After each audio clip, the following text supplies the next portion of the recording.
បាទជាដំបូងខ្ញុំចង់និយាយពីខ្សែពណ៌ខ្មៅឆ្នោតលឿងបាទលេខ1ខ្សែពណ៌ខ្មៅឆ្នោតលឿងគឺជាខ្សែដែលជាចេញពីម៉ាស់តួបាទដែលវាបំលែងចូលទៅចិញ្ចឹមម៉ាញ៉េតូបាទហើយនឹងខ្សែពណ៌ខ្មៅឆ្នោតស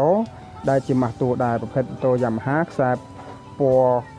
ម៉ាស់របស់វាគឺពណ៌ខ្មៅសុទ្ធបាទដែលពណ៌ខ្មៅឆ្នោតសនិងខ្មៅឆ្នោតលឿងវាតំណាងឲ្យម៉ាស់ម៉ូតូប្រភេទម៉ូតូយ៉ាម៉ាហាបាទ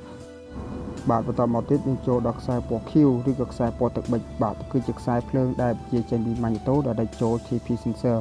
ហើយខ្សែ TP sensor នេះគឺជាខ្សែសញ្ញាចាប់តាំងស្រែគេនៅពេលដែលយើងមូលវានឹងបានតម្លៃស្តង់ដារដែលយើងមូលបាទយើងអាចមើលលើ scan ឬក៏យើងមើលលើ OMAT ក៏បានបាទបន្តមកយើងចូលដល់ TP sensor បាទ TP sensor គឺវាមានខ្សែពណ៌កាហ្វេឆ្នោតសដែលជាចេញពីម៉ាញ៉េតូដែលចូលចិញ្ចឹមមក TP sensor ដែលវាមានតម្លៃភ្លើងត្រឹមតែបាទ5V DC តែប៉ុណ្ណោះព្រោះវាជា sensor បានជាយើងអាចបោះវាបានជាមួយខ្សែពណ៌ខ្មៅឆ្នោតទឹកប៊ិចយើងនឹងឃើញតម្លៃភ្លើងរបស់វាបាទហើយបាទនេះឯពណ៌ផ្កាឈូកឆ្នោតក្រហមគឺជាខ្សែភ្លើងដែលបញ្ជាចេញពីម៉ាញ៉េតូចូលមកចិញ្ចឹម O2 ឬក៏ហៅថា sensor ចាប់ឧស្ម័នកាបូនិកឬក៏អុកស៊ីសែនហ្នឹងដែលវាមានកម្លាំងភ្លើងបញ្ជាចេញម៉ាញ៉េតូចូលមកចិញ្ចឹមវាតម្លៃវាគឺត្រឹមតែបាទ 0.1V DC តែប៉ុណ្ណោះបាទបន្តមកយើងចូលដល់ខ្សែពណ៌ខ្មៅឆ្នោតទឹកប៊ិចដែលជាចេញម៉ាញ៉េតូគឺជាម៉ាស់ដែលតំណាងឲ្យប្រភេទម៉ូតូពួកយ៉ាម៉ាហាប្រភេទខ្មៅឆ្នោតហ្នឹងគឺជាម៉ាស់ដែលចូលមកចិញ្ចឹមបាទយុវធីដែលយើងអាចវាស់ជាមួយនឹងពណ៌បៃតងឆ្នោតក្រហមហ្នឹងយើងនឹងឃើញតម្លៃភ្លើងស្តង់ដារវាគឺ 5V DC បាទ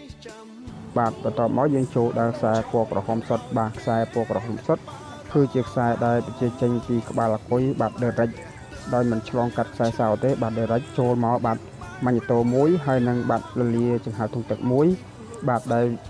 លលាចង្ហើធុងទឹកវាមានត្រឹមត្រាំដើម្បីរងចាំសញ្ញាពីម៉ាញ់តូដើម្បីឲ្យមានការតភ្ជាប់ពីខ្សែពណ៌ក្រហមសុទ្ធទៅពណ៌ទឹកប៊ិចដើម្បីទៅចង្ហើបាទបន្ទាប់មកយើងចូលដល់បាទខ្សែពណ៌ខ្មៅឆ្នោតទឹកប៊ិចបាទលេខ7ខ្សែពណ៌ខ្មៅឆ្នោតទឹកប៊ិចគឺវាជាចូល VS ឬក៏ហៅថា sensor លបឿនបាទ sensor លបឿនដែលម៉ាញ៉េតូវាជាម៉ាស់ពីម៉ាញ៉េតូដល់វា direct ផ្ទាល់បាទគឺមិនឆ្លងកាត់ម៉ាស់តួទេគឺវាចូលជាមួយនឹងកុងទ័រលបឿនឬ VS ហ្នឹងឬហើយវាមានខ្សែពណ៌ទឹកប៊ិចសុទ្ធមួយទៀតដែលវាជាសញ្ញាឬក៏ជាភ្លើង 5V DC បាទចូលមកចិញ្ចឹម sensor VS ឬហើយខ្សែពណ៌សកណ្ដាលគឺជាខ្សែដែលជាសញ្ញានៅពេលដែលម៉ូតូធ្វើការដេឆេះឬហើយដាក់លេខវល់កង់ធ្វើឲ្យម៉ូតូដល់សញ្ញាបាទបន្ទាប់មកយើងចូលដល់ខ្សែពណ៌សឆ្នោតលឿងគឺជាខ្សែដែលបញ្ជាចេញពីម៉ាញ៉េតូនៅពេលដែលកម្ដៅក្តៅរហូតដល់110អង្សាសេវានឹងផ្ដល់សញ្ញាឲ្យម៉ាញ៉េតូដើម្បីឲ្យម៉ាញ៉េតូដល់ជាសញ្ញាឬម៉ាស់មកអាលាដើម្បីអាលាភ្ជាប់ពីខ្សែពណ៌ក្រហមសុទ្ធមកពណ៌ទឹកប៊ិចបាទបន្ទាប់មកយើងចូលដល់ខ្សែពណ៌ខ្មៅសុទ្ធបាទគឺជាម៉ាស់ដែលបញ្ជាចេញពីតួម៉ូតូហើយវាបំលែងជា3ខ្សែខ្សែពណ៌ខ្មៅសុទ្ធខ្មៅឆ្នោតសនិងខ្មៅឆ្នោតលឿងបាទដើម្បីចូលទៅចិញ្ចឹមម៉ាញ់តូឬក៏ឧបករណ៍ផ្សេងទៀតដែលត្រូវការស៊ីភ្លើង 12V បាទដូចជាបាទម៉ូទ័របំសាំងបាទដូចជាប៊ិចសាំងឬក៏តាប់ឡូដែលតម្រូវការភ្លើង 12V បាទបន្តមកទៀតចូលដល់ខ្សែពណ៌បាទកាហ្វេឆ្នោតខ្មៅបាទគឺជាខ្សែសញ្ញាឬក៏គេហៅថាម៉ាស់របស់ម៉ាញ់តូបាទអញ្ចឹងបងកុំច្រឡំវាមិនមែនជាម៉ាស់តូទេគឺជាម៉ាស់របស់ម៉ាញ់តូដែលបញ្ជាមកប៊ិចសាំងហើយប៊ិចសាំងវាបញ្ជាពីការបើកភ្លើងសោភ្លើង 12V ដើម្បីចូលមកចិញ្ចឹមប៊ិចសាំងបាទបន្តមកទៀតចូលដល់ខ្សែពណ៌បាទទឹកប៊ិចសុទ្ធបាទជាខ្សែដែលបញ្ជាចេញម៉ាញ់តូឬជាខ្សែដែលបញ្ជាចេញជាភ្លើងបាទ 5V DC បាទចូលមកចិញ្ចឹម sensor ផ្អៀងរលត់ហើយផ្អៀងរលត់វាមានខ្សែពណ៌ខ្មៅឆ្នោតទឹកប៊ិចគឺជាម៉ាស់ដែលបញ្ជាចេញពីម៉ាញ់តូដូចគ្នាបាទដែលបានតម្លៃភ្លើងវាគឺ 5V DC បាទបន្តមកទៀតយើងចូលដល់ខ្សែពណ៌ខ្មៅឆ្នោតទឹកប៊ិចបាទគឺជាខ្សែដែលបញ្ជាចេញពីម៉ាស់ម៉ាញ់តូបាទចូលទៅចិញ្ចឹម sensor ផ្អៀងរលត់ឬហៅថា មុំត្រេតដែលតម្លៃស្តង់ដារនៃការវាស់របស់ខ្មៅឆ្នោតទឹកប៊ិចជាមួយនឹងខ្សែពណ៌ទឹកប៊ិចសុទ្ធហ្នឹងគឺតម្លៃស្តង់ដារវាគឺភ្លើង 5V DC បាទដើម្បីចូលមកចិញ្ចឹម sensor ផ្អៀងរលត់នេះបាទបន្តមកទៀតចូលដល់ខ្សែពណ៌លឿងឆ្នោតត្រចេកឬឆ្នោតបៃតងវាខ្សែសញ្ញាដែលបញ្ជាចេញពីបាទ sensor ផ្អៀងរលត់ឬមុំត្រេតហ្នឹងដើម្បីចូលទៅចិញ្ចឹមម៉ាញ់តូដើម្បីឲ្យម៉ាញ់តូដឹងថាមុំត្រេតផ្អៀងដល់បាទកម្លាំងវល់ឡើងខ្ពស់ធ្វើឲ្យម៉ាញ់តូដាច់ភ្លើងប៊ូស៊ីដោយស្វ័យប្រវត្តិបាទបន្តមកទៀតយើងចូលដល់ខ្សែពណ៌លឿងសុទ្ធបាទគឺជាខ្សែដែលជាចេញម៉ាញ់តូបាទដែលដាច់ចូល TP sensor ដែលខ្សែនេះគឺជាខ្សែភ្លើងរបស់បាទ map sensor ដែល map sensor នេះគឺជា sensor ចាប់សម្ពាធខ្យល់បាទគឺជាអ្នកដល់ដំណឹងឬរាយការណ៍ឲ្យទៅម៉ាញ់តូវិញតាមរយៈខ្សែពណ៌លឿងមួយនេះបាទ បាទបន្តមកទៀតយើងចូលដល់ខ្សែពណ៌ខ្មៅឆ្នុតសបាទគឺជាខ្សែភ្លើងដែលបញ្ជាចេញពីតួម៉ាស៊ីនឬក៏ហៅថាម៉ាស់តួដែលវាបំបែកបានជា3ខ្សែគឺខ្សែពណ៌ខ្មៅសុទ្ធខ្មៅឆ្នុតសហើយនិងខ្មៅឆ្នុតលឿងបាទដើម្បីចូលទៅចិញ្ចឹមម៉ាញ៉ូតូឬឧបករណ៍ណាដែលវាជាតម្រូវការភ្លើង12វ៉ុលបាទឧទាហរណ៍ដូចជាប៊ិចសាំងម៉ូទ័របំសាំងឬក៏ម៉ូប៊ីនជាដើមបាទបន្តមកទៀតយើងចូលដល់ខ្សែពណ៌ខ្មៅឆ្នុតខៀវឬទឹកប៊ិចបាទដូចយើងដឹងហើយខ្សែពណ៌ខ្មៅឆ្នុតខៀវឬទឹកប៊ិចនេះគឺជាម៉ាស់របស់ម៉ាញ៉ូតូហើយខ្សែពណ៌ខ្មៅឆ្នុតទឹកប៊ិចនេះគឺវាជាម៉ាស់របស់ម៉ាញ៉ូតូដែលវាបែងចែកទៅលើតាមម៉ាស់នីមួយៗគឺ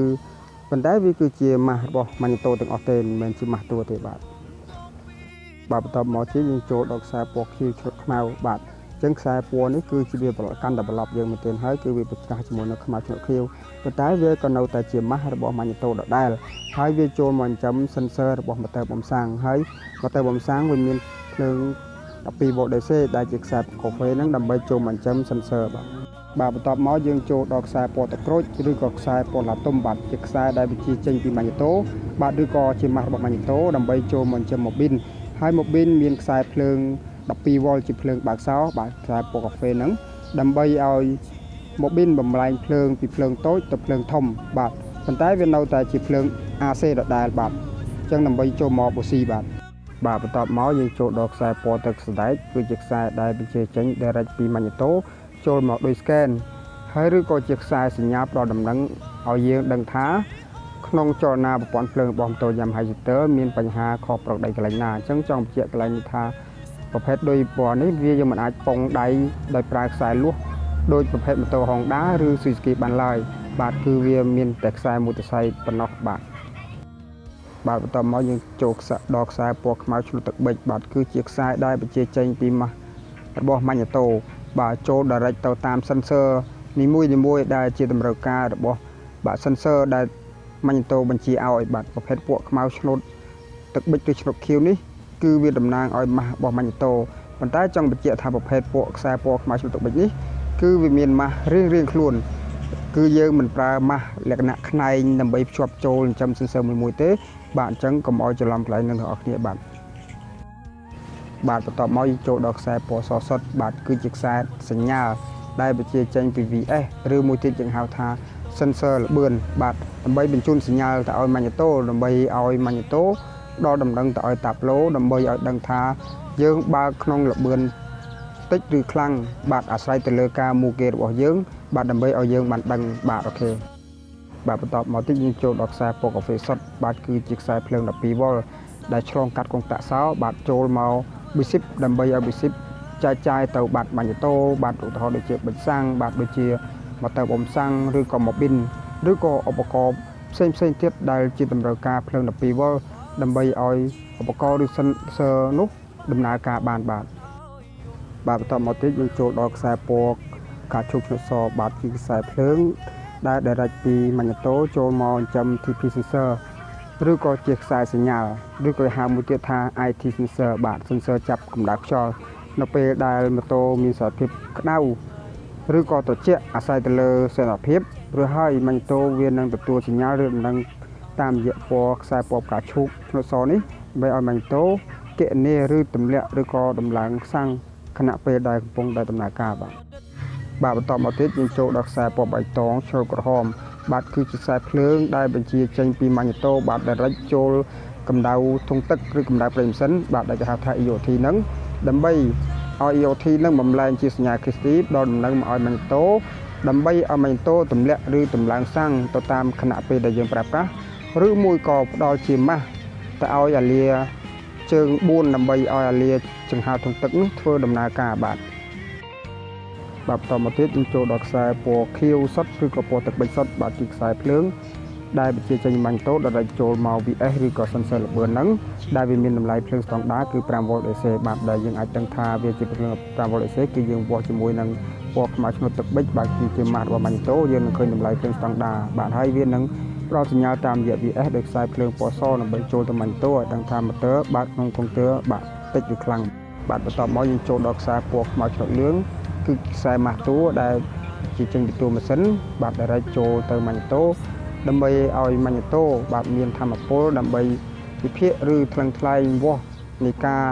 ធ្វើចលនារបស់